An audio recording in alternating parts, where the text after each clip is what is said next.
Buenas tardes, bienvenidos. Me toca presentaros a la doctora Regina Cárdenas. En el folletito veréis todo su currículum, que no está nada mal.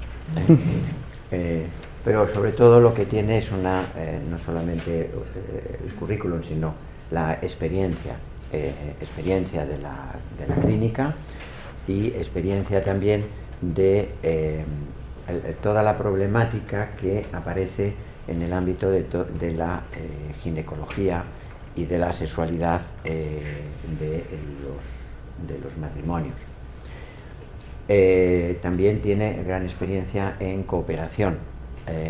Coopera con dos ONGs, una que trabaja en África y otra que colabora, ella es la directora de esa organización que va con ayuda a mujeres que salen de la trata de blancas. Bueno, de blancas, por llamarlo de alguna forma. Sí, ninguna es blanca. Ninguna es blanca. Yo le he escuchado esta conferencia y aprendí bastante, aunque parece que uno se lo sabe todo, pero aprende mucho. Entonces se lo propusimos, gustosamente aceptó el dárnosla y espero que resulte interesante, porque yo nunca había oído a ginecólogos hablar de algunos temas que parece que son insolucionables y lo tienen, y afecta al ámbito de las relaciones matrimoniales. Y como eso es una parte importante del matrimonio, pues por lo menos que tengamos noticias de que hay cosas que se pueden solucionar, que tienen solución. Así que yo ya le dejo, es más interesante lo que dice ella que lo que digo yo. Bueno, la charla esta es un poquito distinta de aquella, básicamente porque era una charla para sacerdotes, entonces aquí el auditorio es un poco distinto. Pero bueno, sí, yo os hago un pequeño, mi tarea, yo tengo dos tareas, una más docente y otra más clínica, y en mi tarea clínica me dedico desde hace muchísimos años a las dificultades derivadas de la sexualidad. La mayor parte de ellas desde un punto de vista físico, muy anatómico, pero también desde la experiencia de muchísimos años acompañando a matrimonios y a parejas, también aspectos pues, más psicológicos que tienen que ver con la sexualidad. He querido titular así en genérico cómo vivir la sexualidad.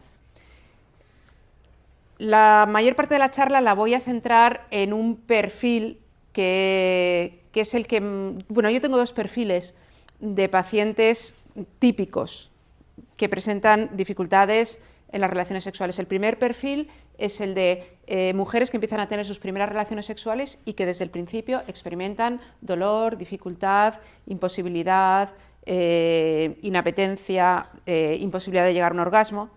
Y por otra parte, mujeres que han tenido una vida sexual normal, satisfactoria de pareja, que acercándose a la época de la menopausia empiezan a presentar disminución del deseo sexual y una dificultad progresiva hasta que en muchos casos se llega a la pérdida completa de las relaciones. Entonces, voy a coger como patrón este último, aunque haré pequeñas indicaciones del otro, y luego en el coloquio que tengamos, por supuesto, vamos a los casos a las dudas más concretas, o tal vez si prefieren que me centre en algún tema, pues lo hacemos así. Entonces, hay una cosa que a mí me gusta siempre encuadrar. Esta es una charla que hacemos en un entorno parroquial, y yo creo que la forma de vivir la sexualidad desde la experiencia cristiana y desde la experiencia católica, de alguna manera nos permite enmarcarlo en algo que, lejos de ser la imagen que habitualmente se tiene como tremendamente restrictiva, creo que es una forma de vivirlo y de plantearlo muy rica, y que además no prescinde de lo biológico, sino que parte de ello, ¿no? Y a mí siempre me gusta encuadrar esta charla con estas, ya saben que las catequesis del del cuerpo del Papa Juan Pablo II es una recopilación de discursos suyos en determinadas, bueno, entre otras cosas en algunas audiencias generales, y esta es la audiencia general del 26 de enero de 1983 y sirve perfectamente como marco para la charla, ¿no? Lo leemos. Los cuerpos de los esposos hablan por y de parte de cada uno de ellos. Aquí luego incidiré, ¿no?, en la singularidad de cada uno de los dos. O sea, la idea es la unión de los esposos, pero hay dos personas, dos sujetos singulares, que cada uno habla en nombre de sí mismo.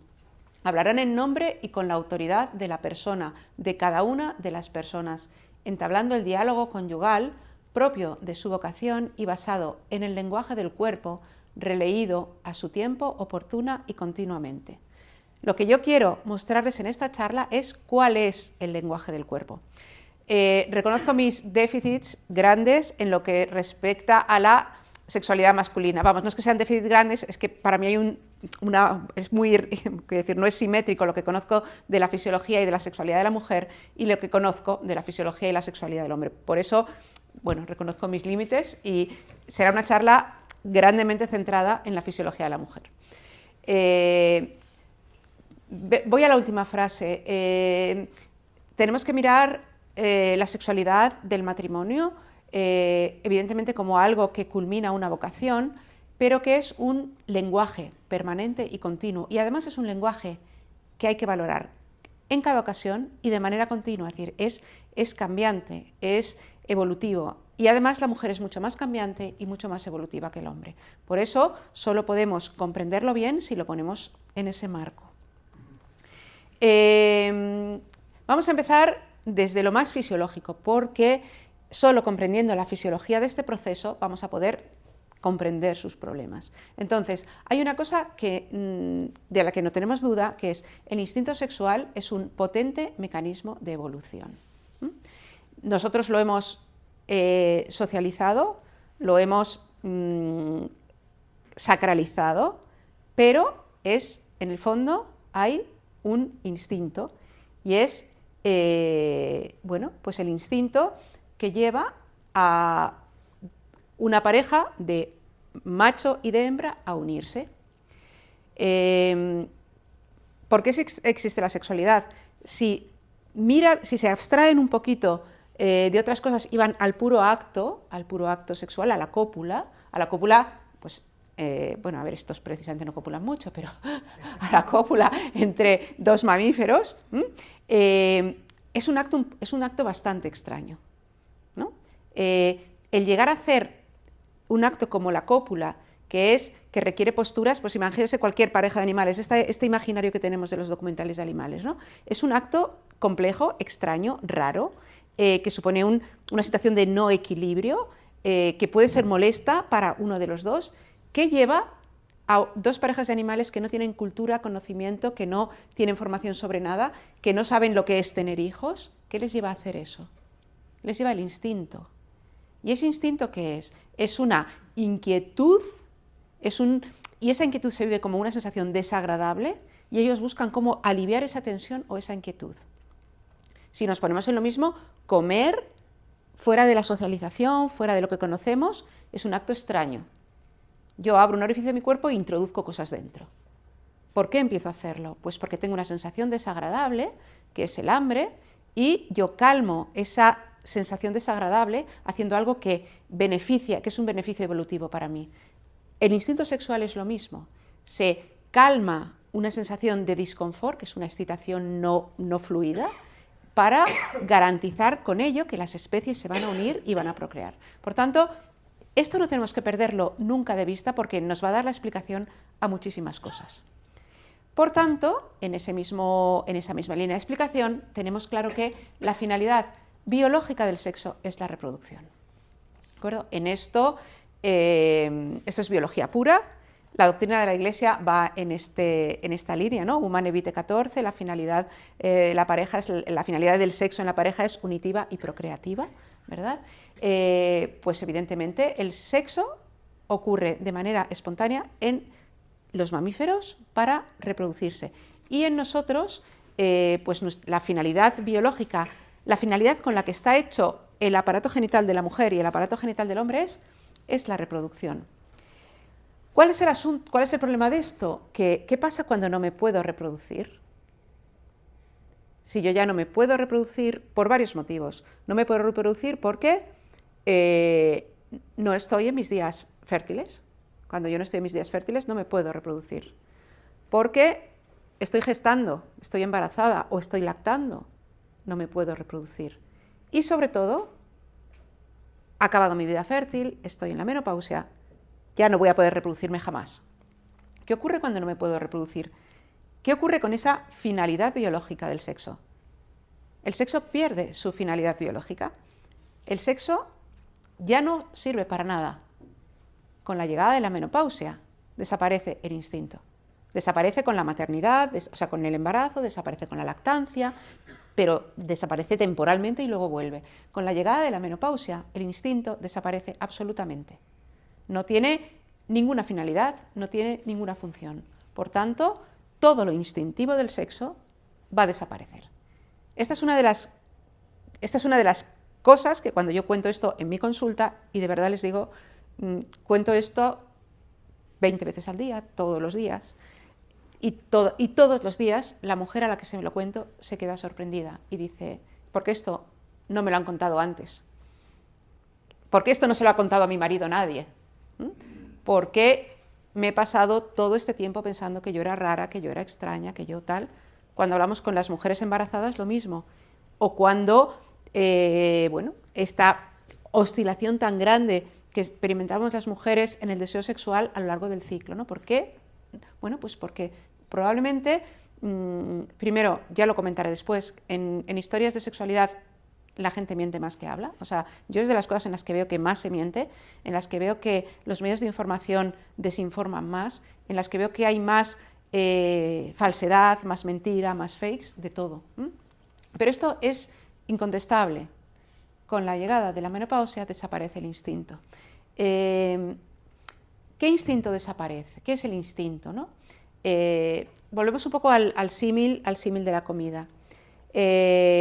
Saben, por ejemplo, que una de las maneras que se está utilizando actualmente para adelgazar es meter un balón que se hincha dentro del estómago, ¿verdad? El balón intragástrico. ¿Cómo funciona el balón intragástrico? Yo lleno el estómago ya está lleno.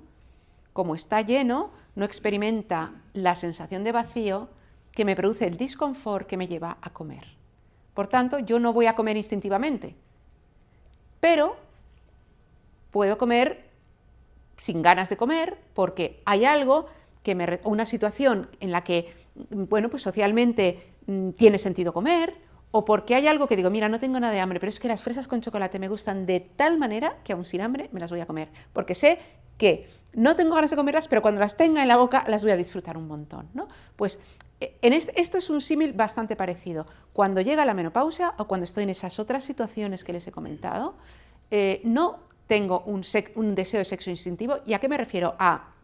Perdonen que les voy a hablar con una claridad absoluta, porque esta es la única forma de transmitir las cosas adecuadamente y de superar estas barreras que nos llegan a tantas confusiones, ¿no? En estas situaciones cuando digo, ¿qué ganas? ¿Cuánto me apetece? Porque sí, porque me apetece, no estoy en una situación en la que estamos la pareja juntos, no, pero ¿cómo me encantaría esto? Eso se pierde, eso es instinto. Ese es el instinto reproductor que compartimos con el resto de los animales. Eso lo vamos a perder en la menopausia para siempre, no va a volver. Lo que se llama la libido o el deseo, las ganas de sexo se pierden. Pero ¿qué ocurre? Para nosotros la sexualidad tiene un valor mucho más allá del instintivo y tiene un valor mucho más allá del reproductivo. Es ese valor unitivo, esa sensación de unión de la pareja que hace que yo puedo querer tener relaciones sexuales, aunque no tenga instinto. Y lo que les aseguro es que bien hechas las cosas, yo no puedo no tener deseo sexual ninguno, pero puedo tener relaciones, puedo disfrutar de las relaciones, puedo tener un orgasmo hasta que me muera prácticamente. Pero, ¿cuál es la historia? Hay que conocer la fisiología, hay que ser consciente de las diferencias fisiológicas entre el hombre y la mujer y sobre todo tenemos que comprendernos y reconocernos. Hay Hay un tema del que se habla muchísimo en redes sociales, en la prensa, en tal, que es la maravilla del sexo en la tercera edad. Yo les digo, llevo dedicada a esto al menos 25 años, dedicada a esto, viendo muchísimas pacientes diarias. Les aseguro que no he conocido una sola paciente menopáusica que me diga que tiene muchas ganas de sexo. Nunca. O sea, toda esta imagen que se vende de el maravilloso sexo en la tercera edad, yo recuerdo hace unos años la Marujita Díaz trayéndose un cubano 40 años más joven para satisfacerla y hablando de las noches de lujuria. Es que todo eso es mentira. Todo eso no es verdad. No es fisiológico, no es natural. ¿Qué puede ser natural? Puede ser natural lo que hoy en día, desgraciadamente, recomiendan muchos sexólogos, que es cambia de pareja. Si con tu pareja no tienes ganas, cambia de pareja. Evidentemente, el subidón, la emoción, ese entorno de parece que de repente he encontrado algo, puede producir esa pequeña ilusión de excitación, de deseo. Es pasajera, dura 3 días y luego se vuelve a estar como se está, pero con otra persona al lado, ¿no? Pero el problema continúa. Entonces, ¿cuál es la idea? Hay que descubrir nuevas formas de sexualidad. La unión de la pareja continúa y tal vez es momento, pues, de dar lugar a otras maneras, de que ya no me apetece comerme un chuletón, pero una fresa con chocolate en un momento especial me va a producir un gusto enorme y aun sin hambre la voy a disfrutar enormemente, ¿no?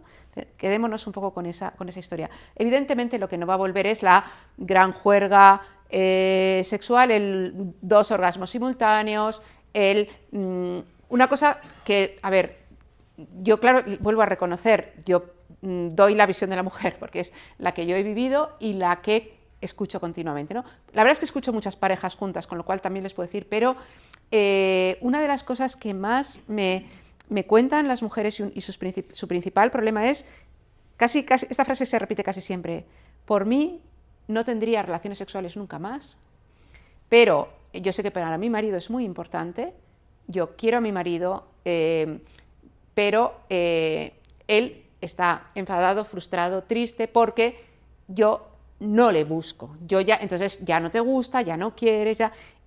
La mujer no puede ir contra su fisiología. O sea, ¿qué ocurre? Que a partir de ahí, cuando no hay un diálogo adecuado en la pareja, cuando no se conocen las dos fisiologías, cuando no somos conscientes de las diferencias, ahí es cuando viene el fingimiento. O sea, la cantidad de mujeres que por contentar a su marido fingen deseo y fingen orgasmos.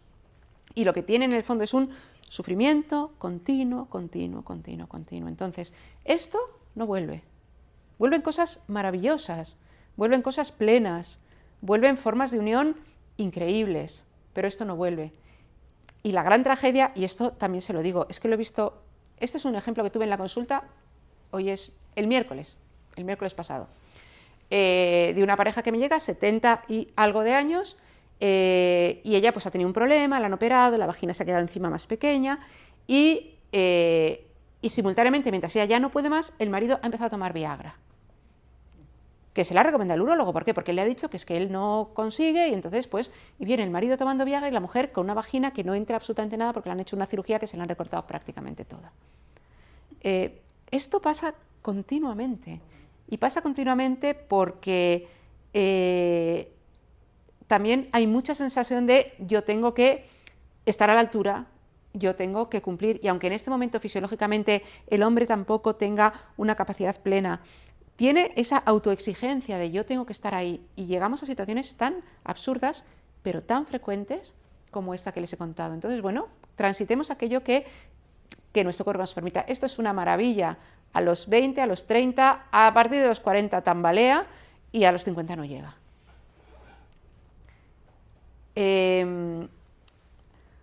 ¿Qué ocurre? Si la finalidad del sexo es la reproducción y yo ya no me puedo reproducir, el cuerpo no va a gastar en sexo nada. ¿Por qué? Porque el cuerpo es un maravilloso ministro de Economía. ojalá nuestros ministros de Economía de cualquier tendencia se parecieran un poco a lo que hace nuestro cuerpo. ¿Qué hace? Bueno, pues que no voy a gastar, yo ya no tengo capacidad de reproducirme, no voy a gastar absolutamente, mi cuerpo no va a gastar absolutamente nada en aquellos órganos que tienen como finalidad la reproducción. Vamos a ir un poquito a qué órganos y a qué procesos tienen que ver con la reproducción, porque esto nos va a ayudar a entender qué es lo que nos va a ocurrir. Les cuento un poquito en qué consiste nuestro ciclo hormonal. La finalidad de cada uno de nuestros ciclos menstruales es quedarnos embarazadas, ¿de acuerdo? Entonces, aquí les tengo puesto el correlato de los días. Esta cosita en rosa marca cuál es el nivel de estrógenos que va a tener la mujer a lo largo de los días del ciclo. El día 1 es el día que le baja la regla y el día 28 es el día que le vuelve a bajar la regla. Entonces, en el día 1, a partir del día 5, que es cuando ya estoy terminando mi regla, empieza a crearse un pequeño folículo en el que hay un óvulo que se está preparando para ovular. Alrededor del óvulo, ven esas celulitas que hay alrededor del óvulo, estos son dibujos míos que sé que son un poco chapuceros, pero son explicativos. Alrededor del óvulo se forman unas células que son las células de la granulosa y esas células van a hacer que la testosterona, que sorprendentemente es la hormona que predomina en nuestros ovarios están llenitos de testosterona, que la testosterona se convierta en estradiol y van a empezar a fabricar estradiol, los óvulos, ¿vale? Y vamos a llegar entre el día 14 y 16 a hacer un pico enorme de estradiol. Luego, una vez que ha pasado ese pico de estradiol, vamos a ovular, justo coincidiendo con el pico de estradiol, vamos a ovular y bueno, pues a partir de ahí se forma el cuerpo lúteo, que es esa especie de cosita, tenemos progesterona, bueno, historias hormonales que ahora no vienen a cuento. ¿Qué va a hacer ¿Qué van a hacer sobre las células de la vagina, especialmente? Porque al final vulva, vagina son los órganos que van a influir en nuestras relaciones sexuales. ¿Qué va a hacer el estradiol sobre la vulva y la vagina? Bueno, nuestras células de la vagina, cuando tenemos mucho estradiol, van a tener esta forma, ¿no? Son unas células cúbicas, gordotas, muy lubricadas. A mí me gusta compararlo con estos cuellos que se hacen, este punto que se hace con unas agujas de madera gorda, que es muy elástico, que parece pequeñito, pero lo puedes estirar. Entonces, bueno, pues tenemos en morado todo lo que es la profundidad de la vagina.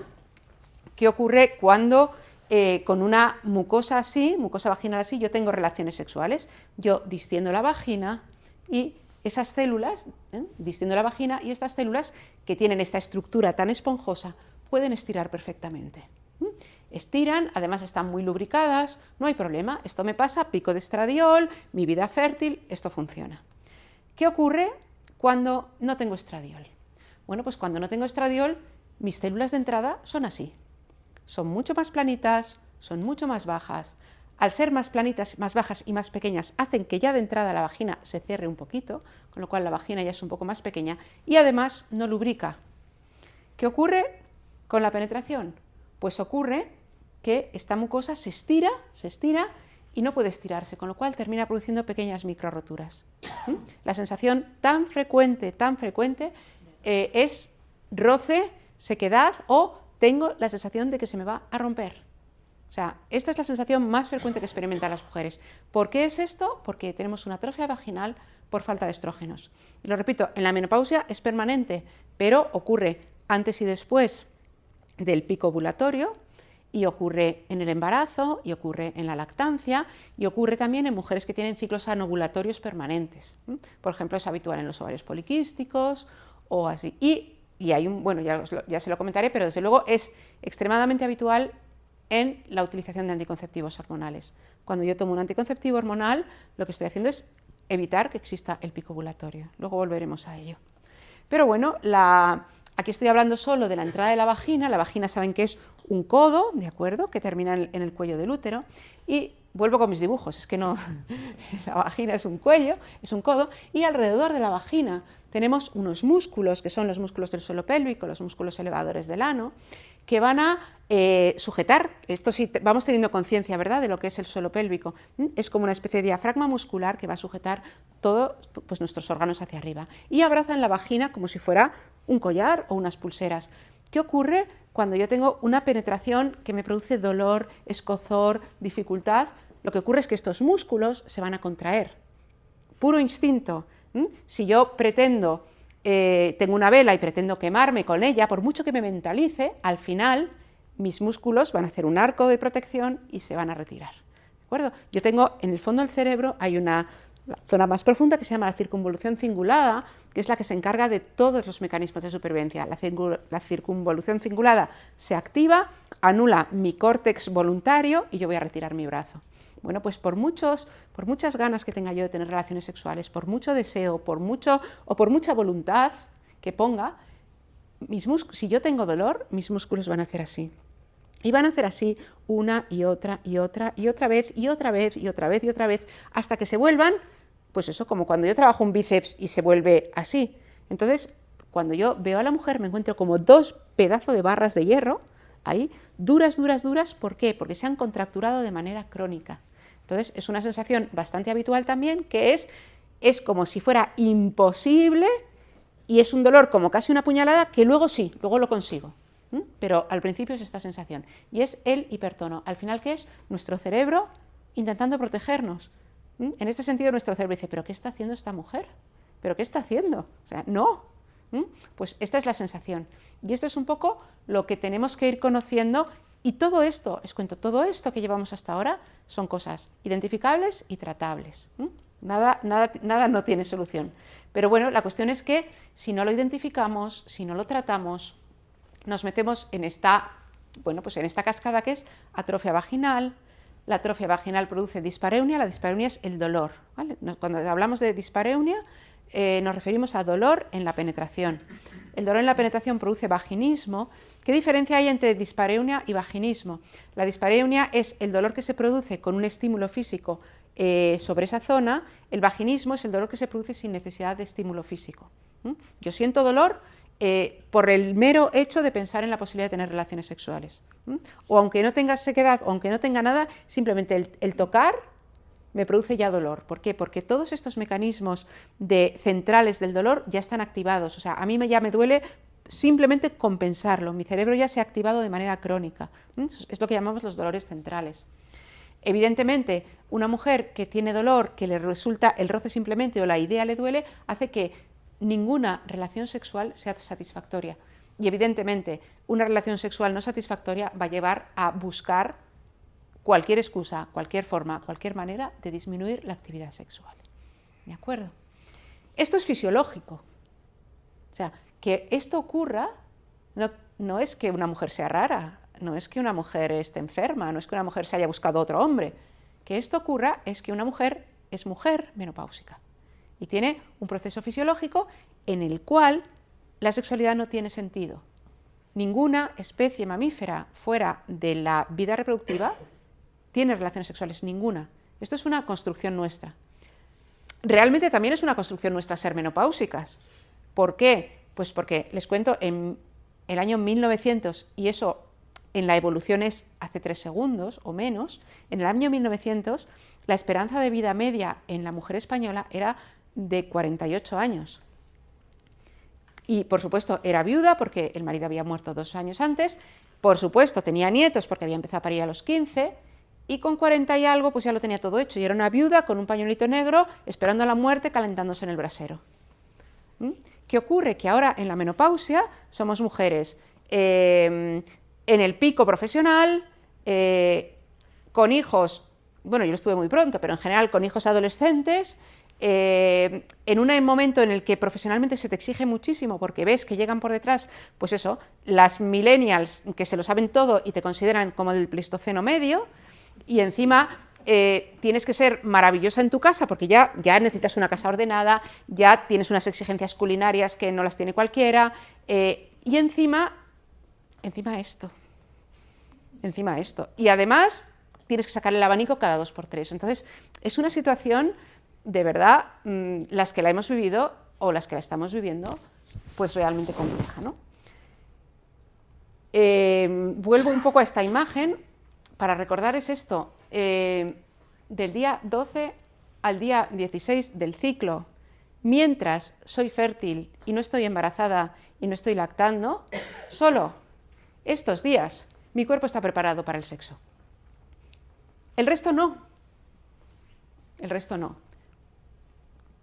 Esto es muy importante de conocerlo. Un poco lo que les contaba, los anticonceptivos hormonales van a hacer exactamente lo mismo. Cuando yo tomo un anticonceptivo hormonal, mi nivel de estrógenos es este forever. Yo soy una formal enemiga de la anticoncepción hormonal.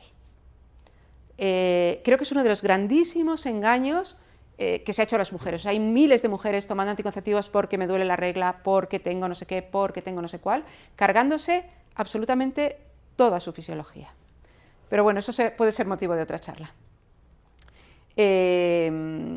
Bueno, pues esta es la situación en la que nos encontramos: disminución del deseo, atrofia vaginal y, bueno, pues todas sus consecuencias. Les he traído una encuesta bastante buena que se hizo en el 16. Este es un grupo de estudio de climaterio que es muy, muy bueno. Hizo una encuesta, bueno, es un número bastante alto, casi 3.800 mujeres. Y preguntaban a las mujeres menopáusicas qué es, de todo lo que te está pasando, de todo este cortejo que les he contado, qué es lo que crees que te afecta más. El 72% ya no hay satisfacción sexual. No la hay y eso me afecta mucho. ¿Por qué afecta mucho a la mujer que no haya satisfacción sexual?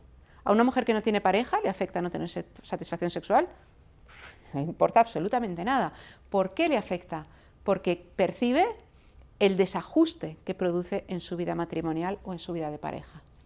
Y en ese mismo sentido citan la espontaneidad sexual, la intimidad, todo lo que tiene que ver con la capacidad de llegar a una sensación de intimidad, que no quiere decir de penetración, simplemente de intimidad con mi pareja. ¿Por qué? Pues porque hemos vivido toda nuestra sexualidad hasta ahora con la idea de, bueno, las relaciones sexuales, penetración vaginal. Y tiene su sentido, y en el sentido de la doctrina de la Iglesia, bueno, pues hemos citado antes, Humanae Vitae 14, la finalidad unitiva y procreativa del matrimonio, que no se puede separar, y evidentemente si yo busco una unidad, una finalidad procreativa que no la separo de la unitiva, no hay otra vía que la vaginal. Pero ¿qué ocurre cuando ese sentido procreativo ya no es posible? Yo ya no voy a embarazarme de ninguna de las maneras. Pues que la sexualidad limitada a la penetración vaginal puede convertirse en un problema. Y hay que, bueno, pues hay que explorar otras maneras de conseguir esa unión. Bueno, ya vienen otras cosas como el disfrute de la vida, la temperatura, el sueño, bueno, pues esta es la historia. Pero para que vean que, por ejemplo, para una mujer que está en plena vida profesional y probablemente, pues eso, con los 50 ahí, en el culmen de su carrera, su capacidad de trabajo es que no le importa nada comparado con lo que le importa que su marido o su pareja perciba esa dificultad y esa historia, ¿no? Por tanto, hay una cosa muy importante: lo que no se reconoce no se puede mejorar. Entonces, necesitamos, y una mujer no puede reconocerse a sí misma, hay que reconocerla, necesitamos que se reconozcan estos patrones de funcionamiento. Necesitamos que se nos cuenten las historias fisiológicas tal cual son. Necesitamos dejar de ver a mujeres que piensan que son la única a la que le pasa esto. ¿Por qué? Porque a mi marido le han contado sus amigos que todas sus mujeres están locas perdidas, buscando no sé cuántos, o que yo leo en el Telva la maravilla del sexo, no sé cuánto, excítate a los 80. No, esto no es verdad. Les cuento una historia. Yo tengo, bueno, llevo muchos años pasando consulta y hace muchísimos años que tengo en mi consulta a un grupo de mujeres de marinos. Ya saben que los marinos se van por ahí y las mujeres se quedan todas juntas, se hacen como súper amigas y son mucho más que hermanas porque todo lo hacen juntas. Yo a estas mujeres les llevé en su tiempo los embarazos. Las conozco desde siempre, son más o menos de mi edad y he compartido toda su vida ginecológica con ellas. Cuando empezamos todas nosotras a llegar a la menopausia, ellas son 8 y reservan media mañana de consulta, vienen las 8 juntas, montan una juerga, pero pasan de una en una siempre. Y todas me decían lo mismo. Tú dirás lo que quieras, pero yo soy la única que no tiene pizca de eso y que lo paso fatal. Todas las demás, que si viene mi marido, que si hacemos el tapex sex, que si me voy a comprar no sé cuántos, que no veas tú esta noche 6 orgasmos, que... Dice, y yo no. Y cada una que entraba me contaba lo mismo. Estas mujeres eran hermanas, habían dado la vida unas por otras y se contaban esto. Yo, claro, tuve mis dudas, decir, ¿qué pongo por encima? ¿El debido secreto profesional o la compasión por estas mujeres? Dije, mira, el secreto profesional a la porra, venir todas juntas. Vamos a contaros una historia. Bueno, pues a partir de ahí, primero se pusieron todas rojas de la vergüenza, pero cambió la vida de todas ellas y de todas sus parejas, ¿no? Entonces, tenemos que reconocer esto, tenemos que contarlo, pero bueno, pues no interesa mucho contarlo. Al final, ¿cuál es la historia? La historia del rey desnudo, que seguro que la conocen, ¿verdad? Pues muchas personas contando que esto es así, muchas historias, y al final, ¿qué ocurre? Que todos van diciendo, pues será verdad, pues será, hasta que alguien dice, oye, que está desnudo. Bueno, pues reconozcámonos. Cuando tengamos una amiga, una prima, una que nos diga, nos pasa esto, pues hombre, no voy a decirte yo, buah, pues es que yo ni te imaginas, ¿no? Oye, pues a mí me ocurre lo mismo. Y además es que se puede mejorar, se puede cambiar. Aquí hay una cosa que está clara, que es lo que, bueno, que es, ¿dónde está la sexualidad del hombre? ¿Dónde está la sexualidad de la mujer? Vuelvo a recurrir a las especies animales, ¿no? ¿Qué hace un león y unas leonas? La leona solo va a aceptar al macho en su celo, una vez al año. ¿Qué ocurre? ¿El macho solo va a copular una vez al año? Ah, no, va a ir buscando leona, leona, leona, leona, leona, va a copular todos los días si puede. Por tanto, nuestro patrón de sexualidad es el mismo, nosotros somos mamíferos y nuestra sexualidad instintiva es la misma. Aquí tengo al hombre de quiero todos los días y a ser posible a todas horas, y aquí está la mujer. Pues yo solo los días centrales del ciclo y a partir de tanta edad ni te me acerques. Y somos una pareja. ¿Qué hacemos? Bueno, ¿qué ocurre? Que tradicionalmente, lo que se ha hecho es esto. La normalidad es la sexualidad del hombre. El patrón de normalidad es el del hombre. La mujer tiene que responder a las necesidades de su marido. Pobrecito. ¿Por qué? Pues porque él tiene ganas todos los días, pues yo me tendré que aguantar. ¿Que me duele? ¿Que no tengo ganas? ¿Que tengo...? Pero esto es así. Bueno, creo que hemos trascendido de esto, que ya vamos teniendo claro que no puede ser esto. Pero tampoco parece que tenga mucha lógica que sea esto. Como cual yo me voy para allá y, bueno, pues... bueno, se me ha ido para el otro lado. Pero bueno, me quedo en el otro sitio, ¿no? Exacto, aquí me quedo. Nunca jamás, ya, cucharita. Pues, ¿cuál es la historia? La historia es encontrar nuestro punto. Y aquí he evitado poner a la pareja en ningún sitio. ¿Por qué? Porque cada pareja encuentra su sitio. Y además no es cada pareja, es cada momento va a hacer que la pareja encuentre su sitio. Hay un comienzo de la menopausia en el que el sitio puede ser más hacia aquí, cuando vaya progresando la menopausia será más hacia allí, y cuando siga pasando el tiempo, si nos reconocemos en nuestra propia fisiología, pues a lo mejor la sexualidad será cariño, abrazos y saber que estamos el uno al lado del otro, ¿no? ¿Hasta qué punto tenemos que unirnos? ¿Hasta qué punto tenemos que intentarlos? Pues hasta el punto en el que la sexualidad pueda seguir siendo un acto de cohesión. La sexualidad tiene que ser un acto de cohesión. En el momento en el que la sexualidad deja de ser este acto de cohesión, deja de ser algo bueno para la pareja. La sexualidad no puede ser una imposición, no puede ser algo que se tema, no puede ser una forma de imponerse al otro, no puede ser algo que se tire en la cara del otro. La sexualidad tiene sentido hasta el punto en el que siga siendo un acto de cohesión. ¿Y qué actos son de cohesión? muchos. Y dentro de cada pareja se puede descubrir cuál es su propio acto de cohesión. Y un acto de cohesión vivido en la intimidad es un acto sexual que puede ser precioso, placentero y constructivo para la unión de la pareja. Antes les decía que de todas estas historias hay solución, y la hay. ¿Se puede mejorar el deseo? Sí y no. Sí y no. ¿El instintivo? Efectivamente no. Las ganas de sexo se acabaron. ¿Se puede mejorar el... ¡Ay! Pues hombre, venga. Sí. ¿Puede esperar el hombre que la mujer vaya a buscarle? No. Si lo hace, lo va a hacer fingiendo. ¿Puede conseguir el hombre que a la mujer le apetezca? Sí.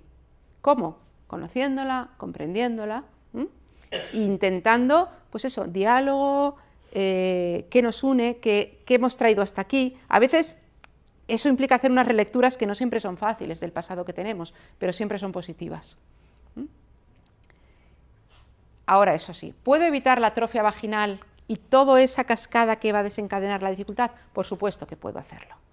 Hoy en día tenemos herramientas más que de sobra para mejorar desde el punto de vista médico y poder garantizar que cualquier mujer menopáusica, salvo, hay patologías que lo hacen imposible, pero cualquier mujer menopáusica puede tener unas relaciones sexuales satisfactorias, una vez que está en ellas, disfrutar intensamente, tener un orgasmo y poder tener una sexualidad placentera hasta el fin de los tiempos, básicamente.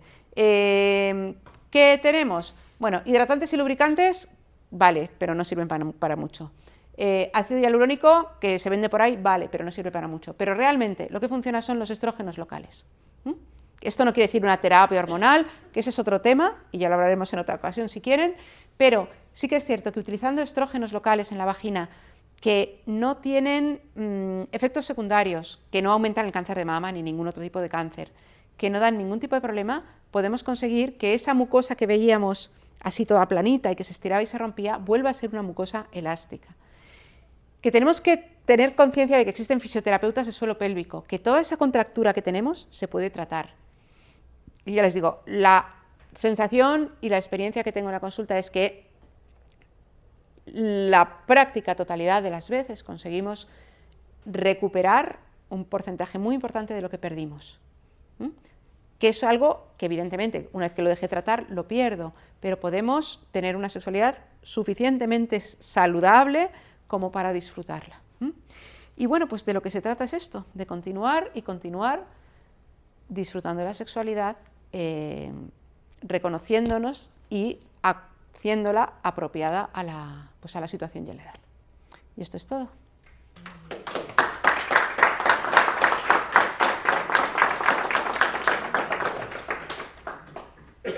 Así que sí.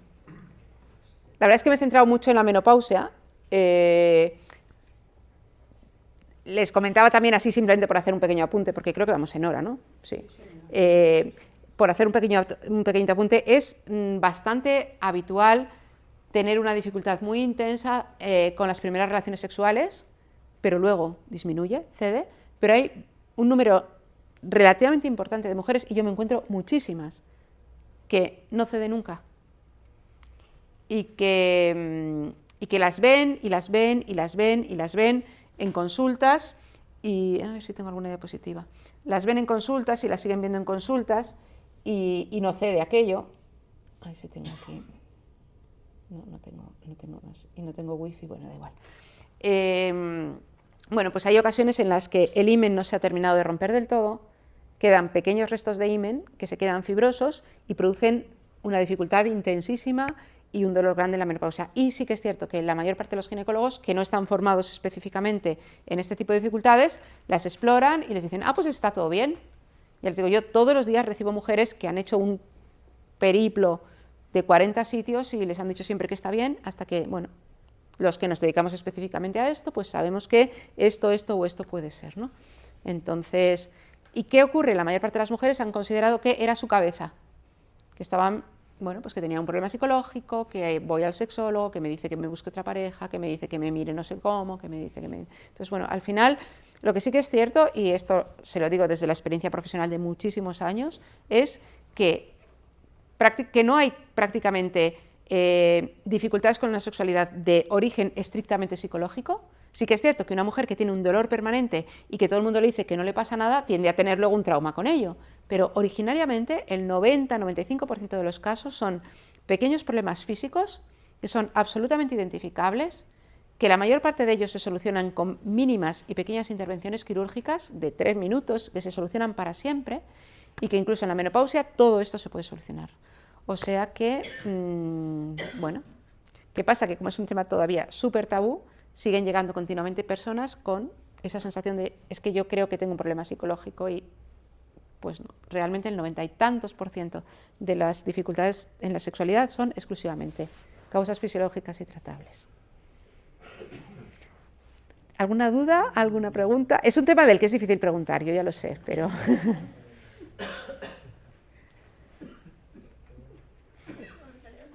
Todo el mundo calla. Esto me pasa siempre, o sea, no me sorprende porque... En la diapositiva que has puesto antes, esa de ahí, la 30.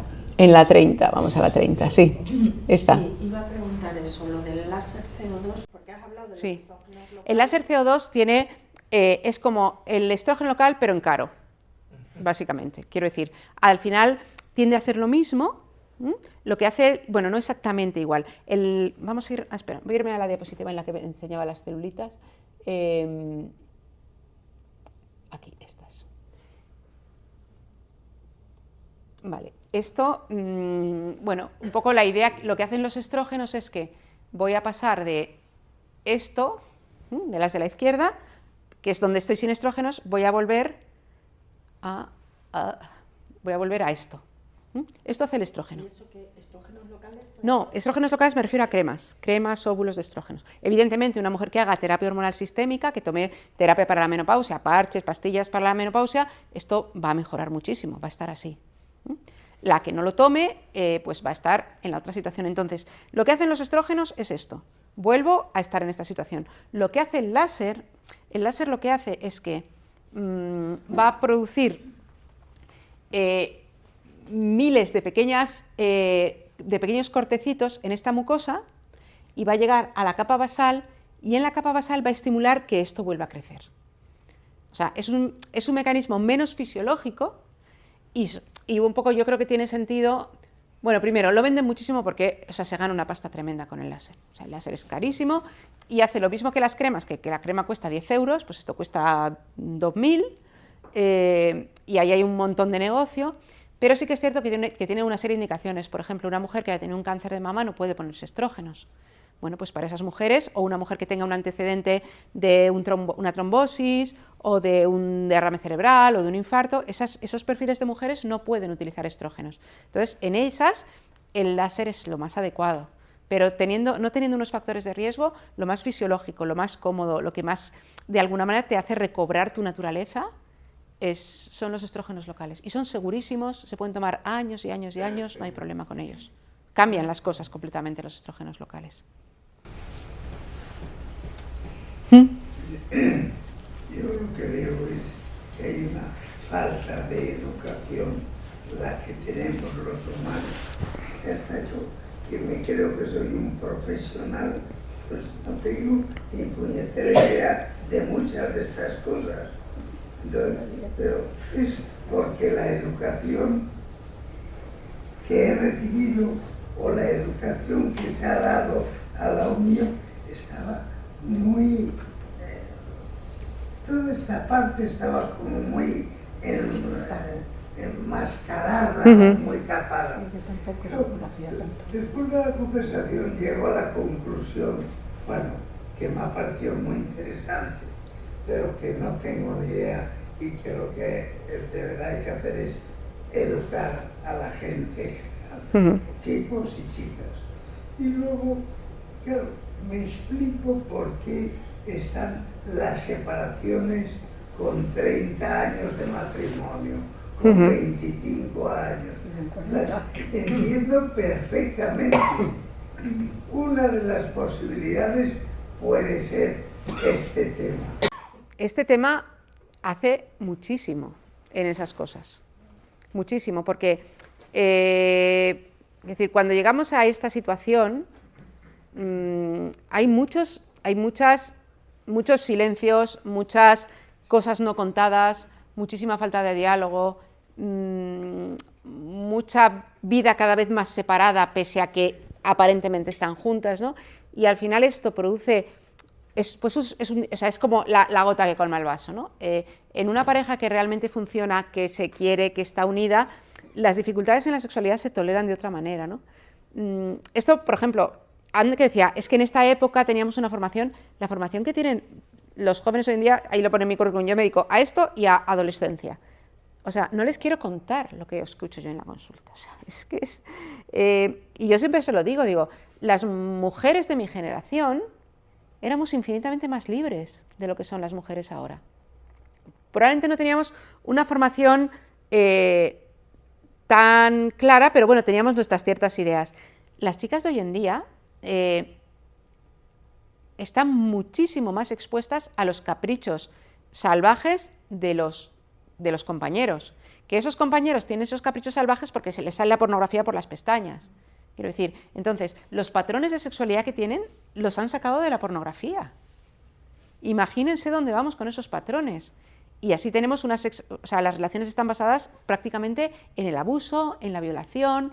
El patrón de relación de hoy en día, el que yo me encuentro cuando hablo con ellos, es pruebo el sexo contigo.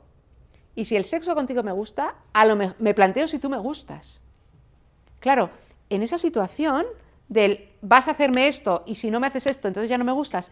Y desgraciadamente, las mujeres de esta generación han crecido con Disney y siguen creyendo en el Príncipe Azul y siguen dejándose hacer cualquier cosa por mantener la idea del novio, ¿no? Yo tengo novio, no voy a ser, entonces me dejo hacer.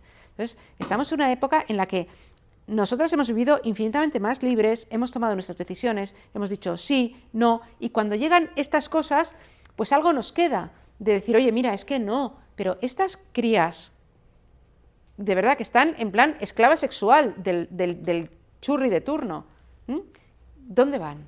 O sea, ¿qué patrones de sexualidad? Y es que esto es la pornografía, la pornografía, la pornografía, la pornografía, la hipersexualización de todo, ¿cómo decir? El bombardeo permanente de estos patrones de sexualidad, el libertinaje absoluto, esta historia que al final lo único que hace es marcar que evidentemente, perdónenme, no es un patrón de todos los hombres, pero sí es un patrón muy masculino. Vale, pues este es el patrón que encaja, ¿por qué? Porque es el patrón de todo, todos los días y a todas horas. La fisiología de la mujer jamás es esa. La mujer que está en el todos los días a todas horas, lo que está haciendo es intentar mantener ese estándar que se le monta.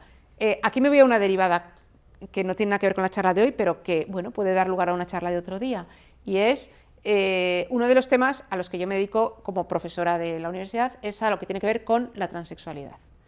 Un patrón hiperhabitual en las mujeres que se hacen trans, la mayor parte de los trans ahora son mujeres que se hacen hombres, el 80%, y además lo hacen en la adolescencia. Y son, hablando con ellos, porque ya son ellos, fruto de este tipo de sexualidad. Una mujer se encuentra con un tío que la deja hacer, la tira, la usa como una servilleta, luego se encuentra con su amiga, que la quiere como una amiga, que no sé cuántos me gustas, pues a lo mejor es que yo tal, y hemos empezado en un pésimo inicio de la sexualidad y terminamos en un cambio de sexo. Y ese recorrido está siendo extremadamente habitual hoy en día. Está en el origen de muchísimos de los cambios de sexo. Así que la derivada que tiene esto no solo es de esa generación, la de ahora está infinitamente... Yo no sé, cuando esa generación llegue a la menopausia, ¿dónde van a estar? O nos esforzamos mucho en contar las cosas como tienen que ser, o no sé dónde van a acabar los pobres. A mí me llama mucho la atención, doctora, a mí me gusta ir al periodo de infancia pequeños, ¿no? Entonces, ¿cómo ese primer despertar, ¿no? Hemos hablado de que puede tener parte psicológica o no. En mi generación había dos partes. Si te dejabas, mal. Y si no te dejabas, mal. O sea, sí, mal todo. Era mal todo, ¿no? Sí. Entonces eras tachada de todo. O sea, daba igual donde te pusieras. Pero sí que es verdad que yo recuerdo, o sea, mucho más pequeña, o sea, es decir, de 4, 5, 6 años, cuando se realmente es instinto la sexualidad, ¿no? Cuando empiezan los niños a tocarse, empieza la mamá o el papá. Sí, no te toques, que te vas a quedar ciego. No, que te vas a quedar ciego, ¿no? O sea, es una constante amenaza. Sí. Lo que yo vivía, o lo que yo recuerdo, era una amenaza de decir, esto no lo puedes hacer porque esto es... Sí. Y más tú siendo mujer. O sea, exacto. Sí, sí, sí. Esto... El acento para mí fue bastante dramático. Esto es a esta generación, para esta generación y para las escasas mujeres que hoy en día tienen esta visión de la sexualidad, que llegan vírgenes al matrimonio. El otro día lo hablábamos, que es excepcional ya, pero para esta pequeña porcentaje de parejas y para toda nuestra gran generación, que quien más, quien menos, estaba en ese perfil y sobre todo tuvo esa educación. ¿Qué ocurre? Sí que es cierto, hay un despertar, no desde la sexualidad, que a veces es importante diferenciar genitalidad y sexualidad. O sea, hay un despertar de lo genital en los niños que no lo identifican como un órgano de relación, sino como, uy, tengo esto y cuando toco esto me pasan cosas, lo toco hasta que ya sé lo que pasa y lo dejo de tocar. O sea, entre niños y niñas hay una edad diferente, pero sí hay una edad en la que exploran algo y unas sensaciones raras cuando les surgen y luego ya se olvidan. Mucho tiempo hasta que ya viene la adolescencia y tal. ¿Qué ocurre? Y esto lo tenemos que reconocer, o sea, si nosotros somos estrictos con la doctrina sexual de la Iglesia Católica, o antes que esa era la forma de educación generalizada, las mujeres, los hombres en general, discúlpenme, pero es que hablo siempre de mujeres, vivíamos en la sensación, o se vivía en la sensación de la sexualidad es pecado, un poco lo que decía, ¿no? Cualquier manifestación, intento de percepción, sentimiento, deseo, es malo, es putas. Una mujer no debe ser así jamás, esto está muy mal. Y así se crece desde la primera sensación de la sexualidad o de la genitalidad hasta las primeras relaciones sexuales en el matrimonio, que pueden ser 20 y tantos, 30, 30 y algo. ¿Y qué ocurre? Que toda esa inhibición, toda esa sensación de esto es malo, esto es malo, esto es malo, hemos visto la capacidad que tiene nuestro cerebro de hacer, ¿verdad? Igual que nuestro cerebro, cuando yo experimento dolor, puede contraer los músculos. Mi cerebro, que es el encargado de fabricar los estrógenos que van a hacer que yo, cuando estoy creciendo, cuando tengo mi adolescencia, cuando maduro, desarrollo unos genitales adecuados. Esa profunda inhibición que marco como algo malo, ¿qué va a hacer? Va a hacer que en mi cerebro no permita un adecuado desarrollo genital. Y yo, de hecho, en este perfil de mujeres que tienen muchas dificultades cuando llegan al matrimonio vírgenes, me encuentro con bastante frecuencia una atrofia genital que en mujeres que han empezado a los 18, 20, no me la encuentro. ¿Por qué? Y a mí me lo cuentan ellas a veces. Dices, es que pasas de que esto sea... de que todo esto sea pecado, a que en el mismo día, que encima es el peor día de la vida, porque es el día que te has levantado a las 5, te acuestas a las 5 con un cogorzón y después de un día tal, en ese día, tú que no has dejado que tu novio te toque prácticamente, que no te ha visto desnuda, que no te has rozado, en ese día tienes que despelotarte, y entonces penetración. ¿Qué es esto? O sea, aquello que has inhibido toda tu vida, a partir de ahí lo tienes que buscar. Es casi imposible. Es casi imposible. Entonces, ¿cuál es el asunto? El asunto es... no vuelvo porque se ha apagado, pero vuelvo a esa primera diapositiva de la audiencia del Papa Juan Pablo II. Escuchémonos, busquemos, respetemos nuestra fisiología, comprendámonos, nuestros cuerpos hablan, nuestros cuerpos se expresan, y la valoración de la Iglesia, de nuestra sexualidad, parte de eso, de la valoración y el respeto a los cuerpos. Y nuestros cuerpos van a hablar por nosotros y van a ir cambiando y van a hablar de manera diferente. Tenemos que mirarlos, tenemos que escucharlos y tenemos que empezar a vivir y a comprender a partir de lo fisiológico. Eso es un poco... Y evidentemente esto es un problema tremendo. Pues muchísimas gracias, Regina. Ha estado fenomenal. Muy interesante.